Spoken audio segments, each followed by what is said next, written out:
আসসালামু আলাইকুম। Intermediate term financing বা মধ্যমেয়াদী অর্থসংস্থান এই চ্যাপ্টারের উপর আমি আজকে প্রথম লাইভ ক্লাস নিব।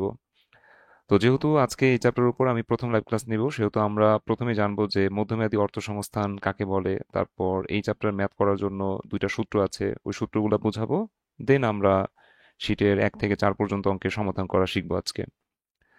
তো ইন্টারমিডিয়েট টার্ম ফাইন্যান্সিং এইটার আরেকটা নাম আছে, ইংরেজিতে মিড টার্ম ফাইন্যান্সিং বলে থাকি, যার বাংলা অর্থ হচ্ছে মধ্যমেয়াদী অর্থসংস্থান।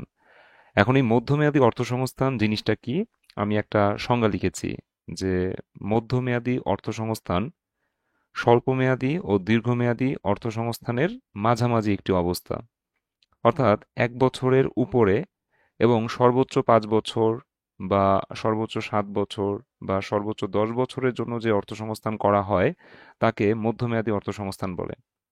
তাহলে স্বল্পমেয়াদী অর্থসংস্থান বলতে আমরা আসলে কি বুঝি? 1 বছর বা তার কম সময়ের জন্য যে অর্থ সংগ্রহ করা হয় সেটাকে আমরা বলি হচ্ছে স্বল্পমেয়াদী অর্থসংস্থান। আর দীর্ঘমেয়াদী হচ্ছে 5 বছরের উপরে। হ্যাঁ, সাধারণত 10, 20, 40, 50 বছর সময়ের জন্য যে অর্থসংস্থান করা হয় সেটাকে আমরা বলি দীর্ঘমেয়াদী অর্থসংস্থান। আর মধ্যমেয়াদী অর্থসংস্থান হচ্ছে স্বল্পমেয়াদী ও দীর্ঘমেয়াদী অর্থসংস্থানের মাঝামাঝি একটি অবস্থা। অর্থাৎ এই অর্থসংস্থানের মেয়াদ 1 বছরের বেশি, সর্বোচ্চ 5 বছর হতে পারে। হ্যাঁ, বা কোনো কোনো ক্ষেত্রে 7 বছর বা 10 বছর পর্যন্ত হতে পারে। সাধারণত বেশিরভাগ ক্ষেত্রেই আমরা দেখতে পাই যে মধ্যমেয়াদী অর্থসংস্থান হচ্ছে 1 বছরের উপরে এবং সর্বোচ্চ 5 বছর। ঠিক আছে, বাট 7 বছর 10 বছর পর্যন্ত অর্থসংস্থানকেও আমরা মধ্যমেয়াদী অর্থসংস্থান বলে থাকি। আচ্ছা, তো আশা করি মধ্যমেয়াদী অর্থসংস্থান কি এই বিষয়টা বুঝতে পেরেছো। এখন আসি এই চ্যাপ্টারে আমাদের কি বের করতে হবে এবং কি কি সূত্র লাগবে সেটা আমি একটু বুঝাই দিচ্ছি। আচ্ছা, আমাদের এইখানে দুইটা মেথড আছে। ব্যালন মেথডে আমরা একটা সূত্র দেখতে পাচ্ছি, আর ক্যাপিটাল রিকভারি মেথডে দুইটা সূত্র দেখতে পাচ্ছি। তো এই সূত্রগুলোর কাজ কি? আমাদের মেইনলি হচ্ছে লোন অ্যামortization শিডিউল বা ঋণ পরিশোধের তালিকা তৈরি করতে বলবে। এখন ঋণ পরিশোধের দুইটা ওয়ে আছে, আমরা ব্যালন মেথডে ঋণ পরিশোধ করতে পারি, আবার ক্যাপিটাল রিকভারি মেথডেও আমরা ঋণ পরিশোধ করতে পারি। তো যদি প্রশ্নে বলে দেয় আমরা যে লোনটা নিয়েছি সেই লোনটা ব্যালন মেথডে শোধ করব, সেই ক্ষেত্রে ব্যালন মেথডের সূত্র দিয়ে প্রথমে প্রিন্সিপাল পেমেন্ট বের করতে হবে। তারপর আমরা হচ্ছে ঋণ পরিশোধের তালিকা বা লোন অ্যামortization শিডিউল তৈরি করতে পারবো। আবার যদি আমাদের প্রশ্নে বলে দেয় ক্যাপিটাল রিকভারি মেথডে আমরা ঋণের কিস্তিগুলা দিব বা ঋণ পরিশোধ করব, যদি বলে দেয় ক্যাপিটাল রিকভারি মেথডে ঋণ পরিশোধ করা হবে, সেক্ষেত্রে আমাদের কাজ হচ্ছে ক্যাপিটাল রিকভারি মেথডের আন্ডারে আমরা দেখতে পাচ্ছি দুইটা সূত্র আছে, একটা ইন্ডিং এর সূত্র, একটা বিগিনিং এর সূত্র। তো ইন্ডিং অথবা বিগিনিং এটা প্রশ্ন পড়লে বোঝা যাবে। যদি প্রশ্নের মধ্যে বিগিনিং বলে দেয় তাহলে তো বিগিনিং এর সূত্র অ্যাপ্লাই করতে হবে। আর যদি বিগিনিং না বলে সেই ক্ষেত্রে সব অঙ্কে আমরা ইন্ডিং এর সূত্র অ্যাপ্লাই করব। ঠিক আছে, জাস্ট একটু মনে রাখবা যে বিগিনিং এই কথাটা যদি প্রশ্নে বলে দেয় যে কিস্তিগুলা বছরের শুরুতে দেওয়া হচ্ছে, যদি কিস্তিগুলা বছরের শুরুতে দেওয়ার কথা বলে বা বিগিনিং কথাটা যদি প্রশ্নে উল্লেখ থাকে তখনই আমরা হচ্ছে এই সেকেন্ড সূত্রটা অ্যাপ্লাই করব। এছাড়া সব অঙ্কে আমরা ইন্ডিং এর সূত্র অ্যাপ্লাই করব, অর্থাৎ ইন্ডিং বলে দিলেও ইন্ডিং অ্যাপ্লাই করব, অথবা ইন্ডিং বিগিনিং কিছু না বললেও আমরা ইন্ডিংটাই ব্যবহার করব। ঠিক আছে, তো ইন্ডিং বিগিনিং এর দুইটা সূত্র আছে, এই সূত্র দিয়ে আমরা মূলত এ এর মানটা বের করব। ঠিক আছে, এ মানে হচ্ছে আমাদের কিস্তি, হ্যাঁ, যাকে ইংরেজিতে আমরা বলি অ্যানুইটি বা ইনস্টলমেন্ট বলতে পারি। তো এ এর মানটা বের করব, অথবা বিগিনিং এর সূত্র বসিয়েও আমরা এ এর মানটা বের করব। তো এ মানেই হচ্ছে যে আমরা প্রতি বছর কত করে কিস্তি দিচ্ছি। দেন ওই কিস্তির উপর ভিত্তি করে আমরা লোন অ্যামortization শিডিউল বা ঋণ পরিশোধের তালিকা তৈরি করতে পারি। তো এই দুইটা মেথডেরই আমাদের অঙ্ক আছে। সো এই দুইটা সূত্র মুখস্থ রাখতে হবে। ঠিক আছে, ব্যালন মেথডের অঙ্ক যদি প্রশ্নে বলে দেয় সেই ক্ষেত্রে প্রথমে প্রিন্সিপাল পেমেন্ট, এই যে পিপি দিয়ে বোঝায় প্রিন্সিপাল পেমেন্ট, প্রিন্সিপাল পেমেন্টটা বের করব। অ্যামাউন্ট অফ লোনকে নাম্বার অফ ইনস্টলমেন্ট দিয়ে ভাগ করব, সেই ক্ষেত্রে প্রিন্সিপাল পেমেন্টটা বের হয়ে যাবে।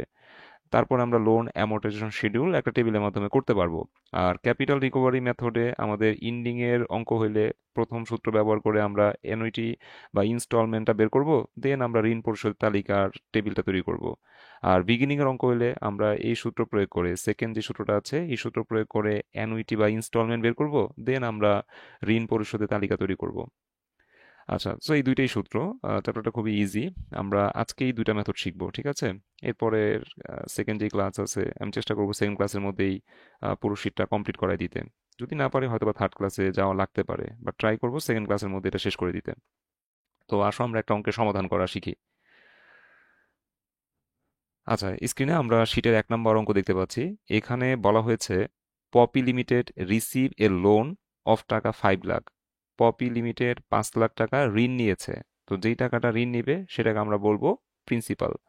তাহলে আমাদের প্রিন্সিপাল কত টাকা? 5 লাখ টাকা ফর 5 ইয়ার্স। ঋণটা 5 বছরের জন্য নেওয়া হয়েছে, সো নাম্বার অফ ইয়ার হচ্ছে 5। কেন ঋণটা নিয়েছি? টু মডার্নাইজ ইস ইকুইপমেন্ট, মানে ইকুইপমেন্ট আধুনিকায়ন করার জন্য আমরা 5 বছরের জন্য 5 লক্ষ টাকা ঋণ নিয়েছি। যত টাকা ঋণ নিব সেটা হবে প্রিন্সিপাল বা আসল। কত বছরের জন্য ঋণ নিয়েছি? 5 বছর। এটা হচ্ছে আমাদের number of years. The loan is repayable in annual instalment.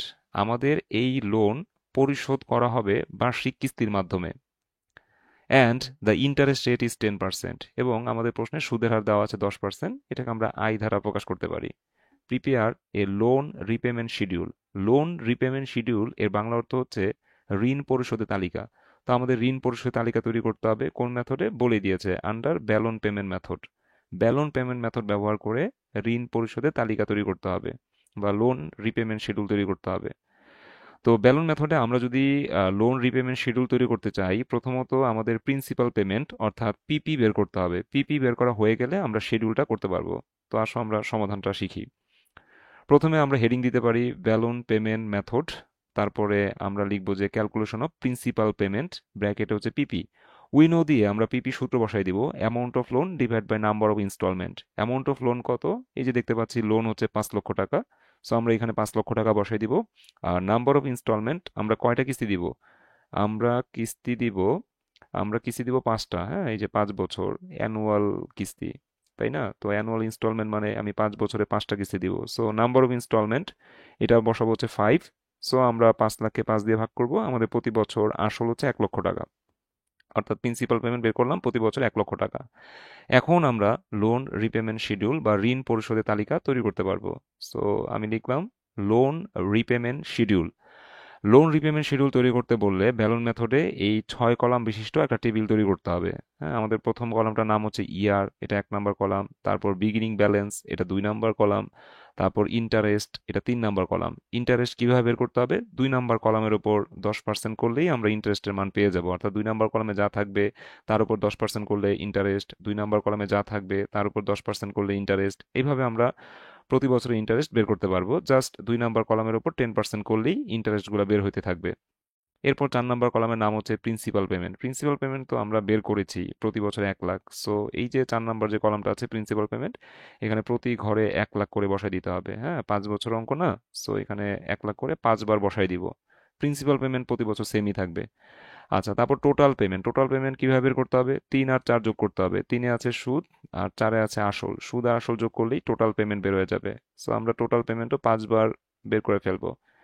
এরপর লাস্ট হচ্ছে ইন্ডিং ব্যালেন্স। ইন্ডিং ব্যালেন্স বের করার নিয়ম হচ্ছে 2 থেকে 4 বিয়োগ করতে হবে, সেক্ষেত্রে ইন্ডিং ব্যালেন্সগুলো বের হবে। তো আমরা এই বক্সটা এখন পূরণ করব। ঠিক আছে, আমাদের ইয়ার কয়টা আছে? আমাদের অঙ্কের মধ্যে বলা আছে ইয়ার 5 বছর। সো আমরা 1 2 3 4 5, 5টা বছর বসায় ফেললাম।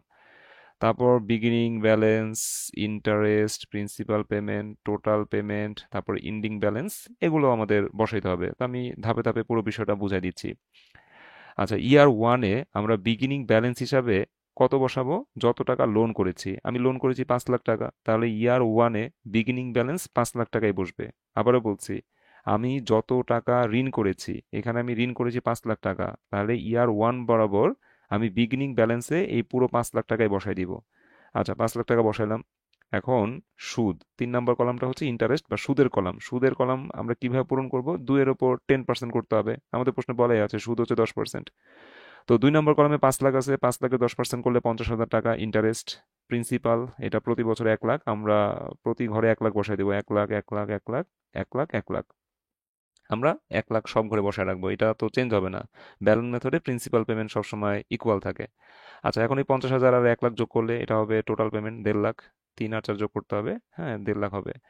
এখন আমাদের ইন্ডিং ব্যালেন্সটা কিভাবে পাবো? 2 থেকে 4 বিয়োগ করতে হবে। সো 2-এ কে আছে? Beginning balance. 4-এ কে আছে? Principal payment. তো আমরা বিগিনিং ব্যালেন্স থেকে প্রিন্সিপাল পেমেন্ট বাদ দিব, ইন্ডিং ব্যালেন্স পাওয়া যাবে 4 লাখ টাকা। অর্থাৎ আমার বছরের শুরুতে ঋণ ছিল 5 লাখ টাকা, আমি 1 লাখ টাকার আসল শোধ করে দিয়েছি। হুম। তো 5 লাখ থেকে 1 লাখ টাকা কমে যাবে, আমার 4 লাখ টাকা হবে ইন্ডিং ব্যালেন্স। এই প্রথম বছরের এন্ডিং ব্যালেন্স দ্বিতীয় বছরের বিগিনিং ব্যালেন্সে বসবে। সো বিগিনিং ব্যালেন্সে আমি 4 লাখ টাকা বসাই দিলাম। এই 4 লাখের উপর 10% করলে 40,000 টাকা সুদ। আর প্রিন্সিপাল তো 1 লাখ টাকা আগেই বসে রাখছিলাম, 40,000 1 লাখ যোগ করলে 1,40,000 টাকা হচ্ছে টোটাল পেমেন্ট, অর্থাৎ এটা আমরা কিস্তি দিব দ্বিতীয় বছর। তো এন্ডিং ব্যালেন্স কিভাবে বের করবো? এন্ডিং ব্যালেন্স বের করবো 4 নাম্বার কলামে যেই 4 লাখ টাকা আছে, সরি 2 নাম্বার কলামে যে 4 লাখ টাকা আছে তার থেকে আমি 4 নাম্বার কলামের 1 লাখ টাকা বিয়োগ করব। অর্থাৎ আমার বছরের শুরুতে লোন ছিল 4 লাখ, আমি আসল শোধ করছি 1 লাখ। 4 লাখ থেকে 1 লাখ বাদ দিলে 3 লাখ টাকা হচ্ছে এন্ডিং ব্যালেন্স। এই এন্ডিং ব্যালেন্স পরের বছরের বিগিনিং ব্যালেন্স। হ্যাঁ, এখানে 3 লাখ টাকা বসে যাবে। 3 লাখের উপর 10% করলে সুদ, তারপরে আসল তো 1 লাখই, তাহলে সুদ আসল যোগ করলে 1,30,000 টাকা হচ্ছে টোটাল পেমেন্ট। এখন এন্ডিং ব্যালেন্সটা আমরা কিভাবে পাবো? আমাদের এই যে বিগিনিং ব্যালেন্স 3 লাখ, এই 3 লাখ থেকে আমরা আসলটা বাদ দিব, 1 লাখ বাদ দিব, তাহলে 2 লাখ টাকা এন্ডিং ব্যালেন্স। 3 নাম্বার বছরের এন্ডিং ব্যালেন্স 4 নাম্বার বছরের বিগিনিং ব্যালেন্সে বসবে। এর ওপর 10% করলে 20,000 টাকা সুদ, টোটাল পেমেন্ট তো 1 লাখ আগেই বসে রাখছিলাম, তাহলে 20,000 আর 1 লাখ যোগ করলে 1,20,000 টাকা হচ্ছে আমাদের 4 নাম্বার বছরে টোটাল পেমেন্ট। অর্থাৎ এই টাকাটা আমরা কিস্তি দিব 4 নম্বর বছরে। এখন এন্ডিং ব্যালেন্স আমরা কিভাবে পাবো? এই বিগিনিং ব্যালেন্স থেকে প্রিন্সিপাল পেমেন্টটা বাদ দিতে হবে, অর্থাৎ 2 লাখ থেকে 1 লাখ বাদ দিতে হবে। 1 লাখ টাকা হচ্ছে এন্ডিং ব্যালেন্স। এই এন্ডিং ব্যালেন্সটা পরের বছরে বিগিনিং ব্যালেন্সে বসবে, তার উপর 10% করলে 10,000 টাকা সুদ। আর প্রিন্সিপাল পেমেন্ট তো 1 লাখ টাকা আগেই বসায় রাখছিলাম, সো 10,000 1 লাখ যোগ করলে 1,10,000 টাকা হবে টোটাল পেমেন্ট। এখন লাস্ট ব্যালেন্সটা জিরো হইতে হবে। এটা জিরো করার নিয়ম কি? এই যে আমাদের বিগিনিং ব্যালেন্স কত 1 লাখ, আর প্রিন্সিপাল পেমেন্ট কত 1 লাখ, 1 লাখ থেকে 1 লাখ বিয়োগ করলে এটা সবসময় জিরোই হয়ে যাবে। তো আমরা কি 1 নম্বর অঙ্কটা বুঝতে পেরেছি? জি স্যার, বুঝছি। আচ্ছা, ঠিক আছে। 1 নম্বর যদি বুঝতে পারি, আমরা চলে যাচ্ছি 2 নম্বর অঙ্কে। 2 নম্বর অঙ্কে আমরা ক্যাপিটাল রিকভারি মেথডের একটা অঙ্ক করব। এই চ্যাপ্টারে আমাদের এই দুইটা টাইপেরই অঙ্ক আছে, ব্যালন মেথড আর ক্যাপিটাল রিকভারি মেথড। তো 2 নম্বর যে অঙ্কটা আমরা স্ক্রিনে দেখতে পাচ্ছি, এখানে বলা হয়েছে Jahangir and company received a loan of taka 50 lakh for 5 years. Jahangir and company 50 লক্ষ টাকা ঋণ করেছে 5 বছরের জন্য। তো যখন ক্যাপিটাল রিকভারি মেথডে অঙ্কটা করতে বলবে, তখন যেই টাকা আমরা লোন নিয়েছি ওই টাকাকে বলা হবে প্রেজেন্ট ভ্যালু অফ অ্যানুইটি, বা সংক্ষেপে পিভিএ। তাহলে জাহাঙ্গীর অ্যান্ড কোম্পানি কত টাকা ঋণ করেছে? 50 লাখ টাকা ঋণ করেছে। কয় বছরের জন্য? 5 বছরের জন্য। তাহলে এই যে 50 লাখ টাকা ঋণ করেছে, এটাকে কি বলতে হবে? প্রেজেন্ট ভ্যালু অফ অ্যানুইটি, বা সংক্ষেপে পিভিএ বলতে হবে। কখন লোনটাকে আমরা পিভিএ বলবো? যখন ক্যাপিটাল রিকভারি মেথড অঙ্ক করব, তখন লোনটাকে পিভিএ বলতে হবে। কয় বছরের জন্য ঋণ করেছি? 5 বছরের জন্য। So number of years, N এর মান হবে 5। The loan is repayable by yearly instalment. আমাদের এই লোন বার্ষিক কিস্তির মাধ্যমে পরিশোধ করা হবে। হোয়াইল, যেখানে ইন্টারেস্ট রেট ইজ 15%, সুদের হার হচ্ছে 15%। তো সুদের হারকে আমরা আয় দ্বারা প্রকাশ করি, আয়ের মান 15% আমাদের প্রশ্নে দেওয়া আছে। Prepare a loan amortisation schedule under capital recovery method. Capital recovery method ব্যবহার করে লোন অ্যামোর্টাইজেশন শিডিউল তৈরি করতে হবে, যার বাংলা অর্থ হচ্ছে ঋণ পরিশোধ তালিকা। তাহলে লোন অ্যামোর্টাইজেশন শিডিউল বা ঋণ পরিশোধ তালিকা তৈরি করতে হবে। পুরো অঙ্কের মধ্যে কি কি দেওয়া আছে আমি আরেকবার বলছি। যখনই আমরা ক্যাপিটাল রিকভারি মেথডে অঙ্ক করব, তখন যেই টাকাটা লোন করব সেটার নাম হবে প্রেজেন্ট ভ্যালু অফ অ্যানুইটি, বা সংক্ষেপে পিভিএ। অঙ্কটা কয় বছর মেয়াদি? 5 বছর মেয়াদি। সো নাম্বার অফ ইয়ার্স বা এন এর মান কত হবে? 5 হবে। Loan is repayable by yearly instalment, আমাদের এই লোন পরিশোধ করা হবে বার্ষিক কিস্তির মাধ্যমে। While the interest rate is 15%, যেখানে সুদের হার হচ্ছে 15%। সুদের হারকে আমরা আয় দ্বারা প্রকাশ করব, আয়ের মান 15% প্রশ্নে দেওয়া আছে। এখন ক্যাপিটাল রিকভারি মেথড ব্যবহার করে লোন অ্যামোর্টাইজেশন শিডিউল বা ঋণ পরিশোধের তালিকা তৈরি করতে বলছে। তো এই অঙ্কের কোথাও কি বিগিনিং বলছে? এই অঙ্কের কোথাও বিগিনিং বলে নাই, তার মানে এই অঙ্কটা ইন্ডিং এর অঙ্ক। তাহলে ইন্ডিং এর সূত্র ব্যবহার করে আমরা প্রথমত ইনস্টলমেন্ট বা এ এর মানটা বের করব। এ এর মান বের করার পর আমরা লোন অ্যামোর্টাইজেশন শিডিউল তৈরি করতে পারবো। তো আমরা প্রথমেই লিখব ক্যাপিটাল রিকভারি মেথড, একটা হেডিং দিলাম। তারপর লিখব ক্যালকুলেশন অফ লোন ইনস্টলমেন্ট, ব্র্যাকেটে এ। অর্থাৎ আমাদের অঙ্কের শুরুতেই কি করতে হবে? ঋণের কিস্তি কত সেটা বের করতে হবে। অর্থাৎ এ এর মান আমাদের প্রশ্নে কোথাও দেওয়া ছিল না। আমি ঋণ করব 50 লাখ টাকা, বার্ষিক কিস্তির মাধ্যমে আমার এই ঋণ শোধ হবে, কিন্তু ওই ইয়ারলি ইনস্টলমেন্টটা কত, বার্ষিক কিস্তিটা কত, সেই কিস্তির পরিমাণ আমাদের প্রশ্নে দেওয়া নাই। তো যেহেতু কিস্তির পরিমাণ আমাদের প্রশ্নে দেওয়া নাই, সেহেতু আমাদের প্রথমে কি করতে হবে? লোন ইনস্টলমেন্ট বা এ এর মান বের করতে হবে। অঙ্কটা ইন্ডিং এর অঙ্ক, যেহেতু বিগিনিং কোথাও বলে নাই, সেহেতু আমরা ধরে নিচ্ছি এই অঙ্কটা ইন্ডিং এর অঙ্ক। তো আমি হেডিং দিয়েছি ক্যাপিটাল রিকভারি মেথড, তারপর লিখলাম ক্যালকুলেশন অফ লোন ইনস্টলমেন্ট, ব্র্যাকেটে লিখলাম এ। উইনো দিয়ে আমরা ইন্ডিং এর সূত্র বসাই দিলাম, মান বসাই দিলাম। আমাদের এর মান আসলো 14,91,577। এখন কেউ ক্যালকুলেশন করতে গিয়ে সামান্য 19-20 হইতে পারে, কারো 570 হইতে পারে, কারো 580 হইতে পারে। 10-20 টাকা ডিফারেন্স বা 50 টাকা ডিফারেন্স, এটা কোনো ম্যাটার না। হ্যাঁ, সামান্য ডিফারেন্স হইতেই পারে। তো আমাদের যেই কিস্তিটা আসলো 14,91,577, এই কিস্তির মাধ্যমেই আমরা লোন অ্যামোর্টাইজেশন শিডিউল বা ঋণ পরিশোধের তালিকা তৈরি করতে পারবো। তো ক্যাপিটাল রিকভারি মেথডে আমাদের তালিকাটা হচ্ছে এরকম যে এই 6 কলাম বিশিষ্ট টেবিল তৈরি করতে হবে। আগের টেবিলের সাথে এখানে সামান্য একটু পার্থক্য আছে, ঠিক আছে? তো ক্যাপিটাল রিকভারি মেথডে আমি যে টেবিলটা এঁকেছি তোমরা এই টেবিলটাই করবা। আগেরটার সাথে এটাকে আর অ্যাডজাস্ট করা দরকার নাই। বেলন মেথডের স্ট্রাকচার আলাদাভাবে মুখস্থ রাখবা, আর ক্যাপিটাল রিকভারি মেথডের স্ট্রাকচার বা টেবিলের যে কলামগুলো আলাদাভাবে মুখস্থ রাখতে হবে। সো আমাদের প্রথম কলাম হচ্ছে ইয়ার, তারপর বিগিনিং ব্যালেন্স, 3 নাম্বার কলাম হচ্ছে ইনস্টলমেন্ট, 4 নাম্বার কলাম হচ্ছে ইন্টারেস্ট। ইন্টারেস্ট আমরা কিভাবে বের করবো? 2 নাম্বার কলামের উপর 15% করবো।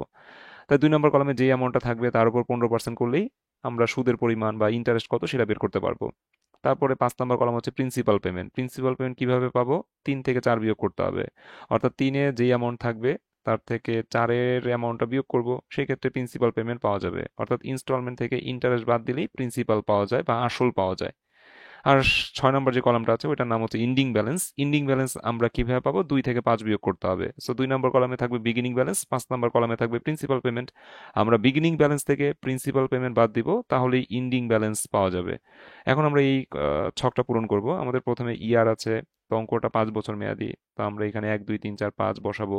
তারপর ক্যালকুলেশন করতে হবে beginning balance, instalment, interest, principal, ending balance, এগুলো আমরা পূরণ করব। তো আমি এখন বুঝাই দিচ্ছি কিভাবে আমরা এই বক্সটা পূরণ করতে পারি। তো আমাদের ইয়ার তো বসাই দিলাম 1 2 3 4 5। বিগিনিং ব্যালেন্সে প্রথমে কত বসবে? এই যে যত টাকা লোন করেছি, এই লোনটাই আমরা হচ্ছে ইয়ার ওয়ানে বসাই দিব, 50 লাখ টাকা। সব সময় যত টাকা লোন করেছি ইয়ার ওয়ানে বিগিনিং ব্যালেন্সের ঘরে আমরা 50 লাখ টাকা বসাই দিব। আচ্ছা, এরপর ইনস্টলমেন্ট হচ্ছে 3 নম্বর কলাম। ক্যাপিটাল রিকভারি মেথডে ইনস্টলমেন্ট প্রতি বছর সমান হবে। তাহলে ইনস্টলমেন্ট আমি প্রতি বছর কত বের করলাম? 14,91,577। তো আমি প্রতি বছর যেহেতু ইনস্টলমেন্ট সমান, সেহেতু এটা একসাথে লিখে ফেলবো। প্রথম বছর 14,91,577, দ্বিতীয় বছর 14,91,577, এইভাবে তৃতীয়, চতুর্থ, পঞ্চম। প্রতি বছর ইনস্টলমেন্ট যেহেতু সমান, আমি একবারে লিখে ফেললাম। এখন আসো বাকি ঘরগুলো আমরা পূরণ করি। এই 50 লাখ টাকার উপর 15% করলে আমরা সুদ দেখতে পাচ্ছি কত বের হয়? 7,50,000 টাকা বের হয়। সুদ ক্যালকুলেট করার নিয়ম হচ্ছে 2 নম্বর কলামের উপর 15% করতে হবে। তো 2 নম্বর কলামে তো 50 লাখ আছে, তার 15% করলে 7,50,000 টাকা হচ্ছে সুদ। এখন ইনস্টলমেন্টের মধ্যে সুদ আসল দুইটাই আছে। ইনস্টলমেন্টের বাংলা অর্থ হচ্ছে কিস্তি, কিস্তির মধ্যে সুদ আসল দুইটাই আছে। তো আমি কিস্তি থেকে সুদটা বাদ দিলে আসলটা বের হয়ে যাবে, তাই না? তো 14,91,577 থেকে আমি 7,50,000 টাকার সুদ বাদ দিব। কিস্তি থেকে যখন সুদটা বাদ দিব তখন আসল কত সেটা বের হয়ে যাবে। সো প্রিন্সিপাল পেমেন্টের বাংলা অর্থই তো আসল। আসল হচ্ছে 7,41,577। এখন এই আসল টাকার কাজ কি? আসল টাকার কাজ হচ্ছে এই যে বিগিনিং ব্যালেন্স, অর্থাৎ বছরের শুরুতে আমার লোন ছিল 50 লাখ, আমি কিস্তির মাধ্যমে আসল শোধ করে দিয়েছি 7,41,577। তাহলে আমাদের ওই বিগিনিং ব্যালেন্স থেকে 7,41,577 বাদ দিতে হবে, তাহলে ইন্ডিং ব্যালেন্স পাওয়া যাবে। সো ইন্ডিং ব্যালেন্স পাওয়ার নিয়ম হচ্ছে 2 থেকে 5 বিয়োগ করতে হবে। 2-এ হচ্ছে বিগিনিং ব্যালেন্স, 5-এ হচ্ছে প্রিন্সিপাল পেমেন্ট। আমরা 2 থেকে 5 বিয়োগ করব, তাহলে আমাদের ইন্ডিং ব্যালেন্স চলে আসবে 42,58,423।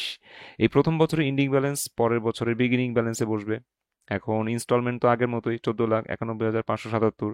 হ্যাঁ, এখন ইন্টারেস্টের ঘরটা আমরা কিভাবে পূরণ করব? 2 নম্বর কলামে যে অ্যামাউন্টটা আছে 42,58,423, এই 42,58,423-এর উপর আমরা 15% করলে আমাদের ইন্টারেস্ট চলে আসে 6,38,763। হ্যাঁ, এখন এই কিস্তি থেকে সুদ বাদ দিব, তাহলে আমাদের প্রিন্সিপাল চলে আসবে 8,52,814। আচ্ছা, প্রিন্সিপাল তো পেয়ে গেছি, তাই না? এখন ইনস্টলমেন্ট থেকে প্রিন্সিপালটা বাদ দিব, সরি, এই বিগিনিং ব্যালেন্স থেকে প্রিন্সিপালটা বাদ দিব, তাহলে আমাদের ইন্ডিং ব্যালেন্সটা পাওয়া যাবে। আবারও বলছি, আমাদের প্রিন্সিপাল পেমেন্ট বের করার নিয়ম হচ্ছে ইনস্টলমেন্ট থেকে সুদ বাদ দিব, ইনস্টলমেন্ট থেকে সুদ বাদ দিব, তাহলে আমাদের প্রিন্সিপাল পেমেন্ট বেরোবে। প্রিন্সিপাল পেমেন্ট পাওয়ার পর আমরা যেই কাজটা করব, আমাদের বিগিনিং ব্যালেন্স থেকে প্রিন্সিপাল পেমেন্ট বাদ দেবো, ইন্ডিং ব্যালেন্স চলে আসবে। এই 2 নম্বর বছরে ইন্ডিং ব্যালেন্স পরের বছরে বিগিনিং এ বসবে। কিস্তি তো আগেরটাই 14,91,577। হ্যাঁ, সুদটা আমরা কিভাবে বের করব? বিগিনিং ব্যালেন্সের উপর আমরা 15% করে দিব, সুদের পরিমাণটা বের হয়ে যাবে 5,10,841। কিস্তি থেকে সুদ বাদ দিব, আসল বের হয়ে যাবে 9,80,736। এই আসলটা আমরা কি করব? এই বিগিনিং ব্যালেন্স যে আছে না 34,05,609, এই টাকা থেকে আমরা প্রিন্সিপাল পেমেন্ট বাদ দেবো, ইন্ডিং ব্যালেন্স চলে আসবে। এই ইন্ডিং ব্যালেন্স পরের বছরে বিগিনিং, কিস্তি আমাদের 14,91,577।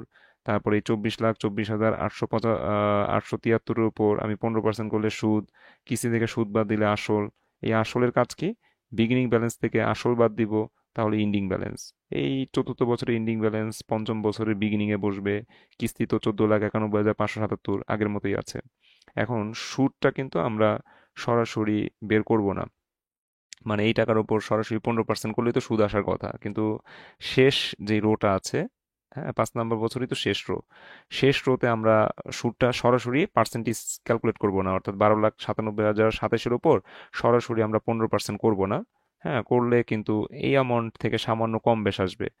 সেক্ষেত্রে আমাদের লাস্ট ব্যালেন্সটা জিরো হবে না, তখন কিন্তু অঙ্কটা ভুল হবে, কারণ অঙ্কটা 5 বছর মেয়াদি। পঞ্চম বছর শেষে কোনো ইন্ডিং ব্যালেন্স থাকতে পারবে না। যদি এখানে ইন্ডিং ব্যালেন্স থাকে তাহলে অঙ্কটা আবার ষষ্ঠ বছরে চলে যায়। তো এই জন্য আমাদের পঞ্চম বছর শেষে ইন্ডিং ব্যালেন্স জিরো করতেই হবে। তো আমি যদি জিরো করতেই চাই, সেই ক্ষেত্রে আমরা এখানে আগেই জিরো বসায় ফেলবো। ঠিক আছে, তারপরে অ্যাডজাস্ট করে আমরা বাকি ঘরগুলো পূরণ করব। মানে সুদ যদি আমি এখানে 12,97,027-এর উপর সরাসরি 15% করি, তাহলে এখানে অন্য একটা সুদ আসবে, হয়তো বা এই 54 জায়গায় 56 আসতে পারে, হ্যাঁ 53 আসতে পারে, যে কোনো একটা মান আসতে পারে, 2-3 টাকা কম বেশ আসতে পারে, যার ফলে আমাদের ইন্ডিং ব্যালেন্স থেকে যাবে। তো ইন্ডিং ব্যালেন্স তো রাখা যাবে না। ইন্ডিং ব্যালেন্সটাকে আমার কি করতে হবে? ইন্ডিং ব্যালেন্সটাকে আমার জিরো করতে হবে। জিরো করার নিয়মটা কি আমি বলে দেই। আমরা একটা অ্যাডজাস্টমেন্টে যাব। এই যে ব্যালেন্সটা আছে না, লাস্ট যে ব্যালেন্স, এই ইন্ডিং ব্যালেন্সটা আমরা সরাসরি প্রিন্সিপালে বসাই দিব। এই যে 12,97,027, এই ইন্ডিং ব্যালেন্সটা আমরা সরাসরি প্রিন্সিপালে বসাই দিব। সেই ক্ষেত্রে ইনস্টলমেন্ট থেকে প্রিন্সিপালটা বাদ দিলে সুদটা পাওয়া যাবে। ঠিক আছে, ইনস্টলমেন্ট থেকে ধরো আমি বলি যে 12,97,027, এই ইন্ডিং ব্যালেন্সটা তো আমাদের বিগিনিং এ যাবেই। আমাদের এই ইন্ডিং ব্যালেন্সটা বিগিনিং এ তো যাবেই। এই ইন্ডিং ব্যালেন্সটা আমরা 5 নাম্বার কলামেও বসাই দিব। সেই ক্ষেত্রে আমাদের এই যে 2 থেকে 5 বিয়োগ করলে কিন্তু জিরো হচ্ছে। আমাদের 6 নাম্বার কলামটা কিভাবে আসে? 2 থেকে 5 বিয়োগ করলেই তো জিরো হওয়ার কথা। তো 2 নাম্বার কলামে কি বসবে এটা তো আমি অলরেডি জানি, যে 6 নাম্বার কলামে আছে কত? 12,97,027। এটা তো চতুর্থ বছরের ইন্ডিং ব্যালেন্স। চতুর্থ বছরের ইন্ডিং ব্যালেন্স পঞ্চম বছরের বিগিনিং ব্যালেন্সে বসছে। এখন এই যে বিগিনিং ব্যালেন্সে যে অ্যামাউন্টটা বসলো, এটা তো 2 নাম্বার কলাম, তাই না? তো 2 নাম্বার কলামে যা বসছে, আমি যদি 5 নাম্বার কলামে তাই বসাই, তাহলেই তো 2 থেকে 5 বিয়োগ করলে জিরো হবে 6 নাম্বার কলামটা। ঠিক আছে, সো আমাদের এই যে চতুর্থ বছরের যে শেষ ব্যালেন্সটা, ওইটা আমাদের যেরকম বিগিনিং এ বসবে, এই শেষ ব্যালেন্সটা আমরা প্রিন্সিপালের ঘরেও বসাই দিব। সেই ক্ষেত্রে 2 থেকে 5 বিয়োগ করলে জিরো হচ্ছে, আমার আর কোনো সমস্যা নাই। এখন শুধুমাত্র সুদের ঘরটা খালি আছে, সব ঘর পূরণ হয়ে গেছে, সুদের ঘরটা খালি আছে। সুদটা আমরা বের করবো কিভাবে? এই ইনস্টলমেন্ট থেকে প্রিন্সিপালটা মাইনাস করব, সেই ক্ষেত্রে আমাদের সুদের পরিমাণটা চলে আসবে। মানে শেষ যে রোটা আছে ক্যাপিটাল রিকভারি মেথডে, শেষ যে রোটা আছে ওইটা কিন্তু আমাদের অ্যাডজাস্টমেন্ট করেই এই সুদটা ক্যালকুলেট করতে হবে, না হলে কিন্তু এই জিরোটা হবে না। আমি আবার একবার সংক্ষেপে বলে দিচ্ছি, আমাদের চতুর্থ বছরের যে ইন্ডিং ব্যালেন্সটা আছে, ওইটাকেই আমরা বিগিনিং এ নিয়ে আসবো। আর যেটা বিগিনিং এ বসবে ওইটাই আমরা আবার 5-এ বসাই দিব, কারণ 6 নম্বর কলামটার নিয়ম কি, যে 2 থেকে 5 বিয়োগ করলে জিরো হইতে হবে। তো 2-এ যেটা বসে এটা তো আমাদের নিয়ম অনুযায়ী বসে, তাই না? এই যে চতুর্থ বছর ইন্ডিং ব্যালেন্স পরের বছরের বিগিনিং এ বসে গেছে। তো এই বিগিনিং ব্যালেন্স তো আমি পেয়ে গেছি, অর্থাৎ 2 নাম্বার কলামে যা বসবে এটা তো আমি পেয়ে গেছি। এখন এই অ্যামাউন্টটাকে আমি যদি 5-এ বসাই দিতে পারি, তাহলেই তো 2 থেকে 5 বিয়োগ করলে জিরো হয়ে যাচ্ছে। আমার যেটা দরকার জিরো, জিরো তো বানায় ফেললাম। আর ইনস্টলমেন্ট তো আমি আগেই বসাবো, সবগুলো তো একসাথে বসাই দিয়েছিলাম। এখন শুধুমাত্র সুদের ঘরটা খালি আছে না, সুদের ঘরটা আমরা কিভাবে পূরণ করব? এই ইনস্টলমেন্ট থেকে প্রিন্সিপালটা বাদ দিব, সুদের পরিমাণটা বের হয়ে যাবে। এই হচ্ছে আমাদের 2 নম্বর অঙ্ক। আমরা কি বুঝতে পেরেছি 2 নম্বর অঙ্ক?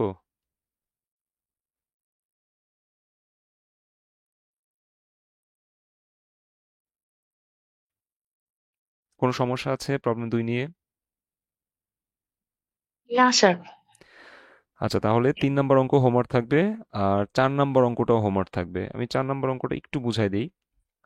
এটা কত? এটা 4 নম্বর অঙ্ক। মার্কিং এ একটু ভুল আছে। তো আমাদের 4 নম্বর যে অঙ্কটা আছে, এখানে বলছে প্রাইম ব্যাংক লিমিটেড গ্রান্টেড, এই হবে এটা 10 ইয়ার্স মনে হয়, নাকি নাকি গ্রান্টেড এর লোন হবে, 10 কোত্থেকে আসলো?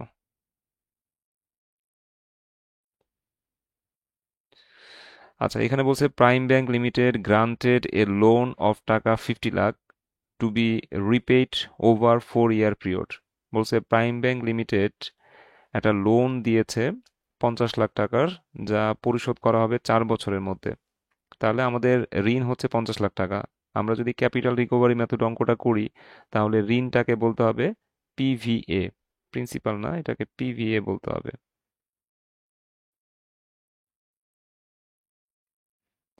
Present value of annuity.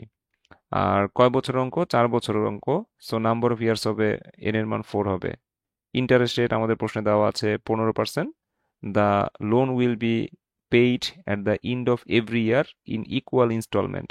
আমাদের এই লোন প্রত্যেক বছর শেষে ইকুয়াল ইনস্টলমেন্টের মাধ্যমে পরিশোধ করা হবে। তো যখনই আমাদের প্রশ্নের মধ্যে ইকুয়াল ইনস্টলমেন্টের কথা বলবে, তখন বুঝতে হবে এটা ক্যাপিটাল রিকভারি মেথডের অঙ্ক। কারণ ক্যাপিটাল রিকভারি মেথডে আমাদের ইনস্টলমেন্টগুলো ইকুয়াল হয়, আর ব্যালন মেথডে আমাদের ইনস্টলমেন্টগুলো আনইকুয়াল হয়। তাহলে এই অঙ্কের মধ্যে কোথাও কিন্তু ক্যাপিটাল রিকভারি মেথড বলে দেয় নাই, কিন্তু ইকুয়াল ইনস্টলমেন্টের কথা বলার কারণে আমি বুঝে গেছি এই অঙ্কটা ক্যাপিটাল রিকভারি মেথডে করতে হবে। ঠিক আছে, আবারও বলছি, প্রাইম ব্যাংক লিমিটেড লোন দিছে কত টাকা? 50 লাখ টাকা। তো ক্যাপিটাল রিকভারি মেথডে লোন মানেই হচ্ছে পিভিএ, বা ফুল মিনিং হচ্ছে প্রেজেন্ট ভ্যালু অফ অ্যানুইটি। তাহলে পিভিএ হচ্ছে 50 লাখ টাকা, অঙ্কটা হচ্ছে 4 বছর মেয়াদি, এটা নাম্বার অফ ইয়ার্স, সুদের হার 15%, এটা আয়ের মান। আর আমাদেরকে বলছে যে লোন পরিশোধ করা হবে at the end of every year in equal instalment. প্রত্যেক বছর শেষে ইকুয়াল ইনস্টলমেন্টের মাধ্যমে এই লোন পরিশোধ করা হবে। যেহেতু ইকুয়াল ইনস্টলমেন্ট আমি প্রতি বছর দিব, সেহেতু এটা ক্যাপিটাল রিকভারি মেথডের অঙ্ক। Including interest on outstanding amount. Outstanding amount মানে বকেয়া অ্যামাউন্টের উপর সুদ ধরতে হবে, এই কথাটা তারা বলে দিয়েছে। এখন রিকোয়ারমেন্ট এতে বলছে how much should be paid in each instalment. প্রত্যেকটা ইনস্টলমেন্টে কত করে পরিশোধ করা উচিত, তার মানে অ্যানুইটির মান বের করতে হবে বা এর মান বের করতে হবে। তো আমরা ওই যে রিকোয়ারমেন্টে লিখব ক্যালকুলেশন অফ লোন ইনস্টলমেন্ট, অর্থাৎ এর মান বের করতে হবে। আমরা ইন্ডিং এর সূত্র দিয়ে এর মান বের করব, 17,51,520 টাকা আসতে পারে। এটা বইয়ের উত্তর, সামান্য কম বেশি হলে সমস্যা নাই। হ্যাঁ, 200-100 টাকা ডিফারেন্সও হইতে পারে, সমস্যা হবে না। আচ্ছা, এরপরে আমাদের বি নাম্বার বলছে you are also required to show repayment schedule over the 4 year period.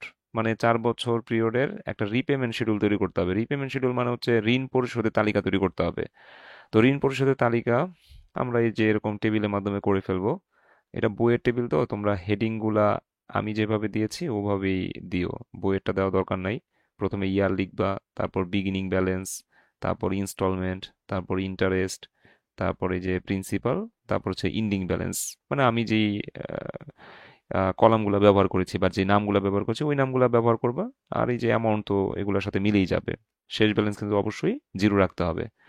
তো এটা হোমওয়ার্ক থাকবে আমাদের। এ নাম্বার রিকোয়ারমেন্টে আমাদের বলছে প্রত্যেকটা কিস্তির মূল্য কত, আমরা কিস্তির মূল্য বের করেছি 17,51,520। বি নাম্বার বলছে একটা রিপেমেন্ট শিডিউল করতে, সো আমরা রিপেমেন্ট শিডিউল করে ফেললাম। আর সি নাম্বারে বলেছে how much should be paid if payments are made half yearly. যদি পেমেন্ট হাফ ইয়ারলি করা হয়, অর্থাৎ বছরে যদি 2বার পেমেন্ট করা হয়, তাহলে আমাদের প্রতিটা পেমেন্ট কত হওয়া উচিত, মানে আমি কত করে পরিশোধ করব, তাই না? যেমন এ নাম্বার রিকোয়ারমেন্টে আমাকে বলছিল প্রত্যেকটা ইনস্টলমেন্টের মাধ্যমে কত করে পরিশোধ করা উচিত। তা আমি বলছি প্রত্যেকটা ইনস্টলমেন্টের মাধ্যমে 17,51,520 করে পরিশোধ করা উচিত। এটা হলো বার্ষিক কিস্তি। মানে বছরে একটা কিস্তি যদি দেই, এই যে এভরি ইয়ার, সেই ক্ষেত্রে 17,51,520 টাকা করে প্রতি বছর পরিশোধ করতে হবে। আর সি নাম্বারে বলছে যে প্রতিটা পেমেন্টের মাধ্যমে কত করে পরিশোধ করতে হবে যদি হাফ ইয়ারলি পেমেন্ট করি, অর্থাৎ বছরে যদি 2বার পেমেন্ট করি। সেক্ষেত্রে তো আর আমার 17 লাখ এত পেমেন্ট আসবে না, আরো কম আসবে। বছরে 2বার পেমেন্ট করলে প্রায় এটার অর্ধেক পেমেন্ট আসবে আর কি। কোয়ার্টারলি মানে বছরে 4বার পেমেন্ট করতে হবে, সেই ক্ষেত্রে আমাদের প্রতিটা পেমেন্ট কত হবে। আর মান্থলি মানে 12টা পেমেন্ট, বছরে 12টা পেমেন্ট করবো, সেক্ষেত্রে 17 লাখ থেকে অনেক কম আসবে। ঠিক আছে, তো আমাদের এখানে জাস্ট কিস্তি বের করতে হবে, 3বার কিস্তি বের করতে হবে। হাফ ইয়ারলি বললে এম এর মান 2 হয়, কোয়ার্টারলি বললে এম এর মান 4 হয়, মান্থলি বললে এম এর মান 12 হয়। সো এম এর মান ব্যবহার করে আমরা হচ্ছে এখন 3টা কিস্তি বের করে ফেলবো। তো আমরা রিকোয়ারমেন্ট সি দিয়ে লিখলাম যে if the loan is paid half yearly. যদি আমাদের এই লোন হাফ ইয়ারলি পরিশোধ হয়, সেক্ষেত্রে পিবি এর যে সূত্রটা আছে, সূত্রের মধ্যে একটু চেঞ্জ আছে। যেখানে আই আছে তার নিচে এম ভাগ হবে, যেখানে আই আছে তার নিচে এম ভাগ হবে, আর যেখানে এন আছে তার সাথে এম গুণ হবে। এই হাফ ইয়ারলি কারণে কিন্তু আমাদের এই সূত্রটা একটু চেঞ্জ হয়েছে। আগে সূত্রই আছে, ইন্ডিং এর সূত্রই আছে, কিন্তু আই এর নিচে এম ভাগ, আই এর নিচে এম ভাগ, এন এর সাথে এম গুণ। মানে যখন হাফ ইয়ারলি বলে তখন এম এর মান 2 হয় না, সো ওই এম এর কাজটা সূত্রের মধ্যে দেখাইতে হবে। দেন মান বসায় ক্যালকুলেশন করলে 8,53,635 টাকা হচ্ছে আমাদের প্রতি হাফ ইয়ারলি কিস্তি। আর যখন কোয়ার্টারলি বলবে তখন এম এর মান 4 ধরে অ্যানুইটি বের করব, ওইটা আসবে হচ্ছে 4,21,224। ঠিক আছে, এখানে এম এর মান কত হবে? এম এর মান 4 হবে। আর মান্থলি বললে এম এর মান 12 হবে। হ্যাঁ, সূত্র কিন্তু এটাই। সেক্ষেত্রে আমাদের প্রতি মাসে কিস্তি হবে 1,39,153। তো হোমওয়ার্ক থাকবে, এটা 4 নম্বর অঙ্ক আমাদের শীটের। সো হোমওয়ার্ক থাকবে হচ্ছে শীটের 1 থেকে 4।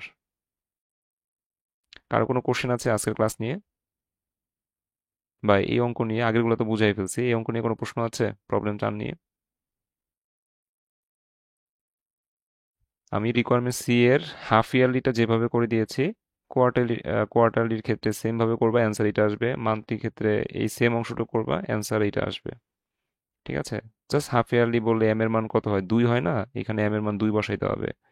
হাফ ইয়ারলি বললে এম এর মান কত হয়? এম এর মান 2 হয়। তাহলে এই যে এম এর মান 2, এম এর মান 2, এম এর মান 2 বসাইতে হবে। বসায় সমাধান করতে হবে। বাকি মান তো বসাবো, আই এর মান বসাবো, এন এর মান বসাবো। বাকি মান বসায় আমরা হচ্ছে এ এর মান বের করব। কোয়ার্টারলি ক্ষেত্রে এই পুরো অংশটা আরেকবার করে এই অ্যান্সারটা বের করব। মান্থলি ক্ষেত্রে এই পুরো অংশটা আরেকবার করে আমরা এই অ্যান্সারটা বের করব। পারবো 4 নম্বর অঙ্ক সমাধান করতে?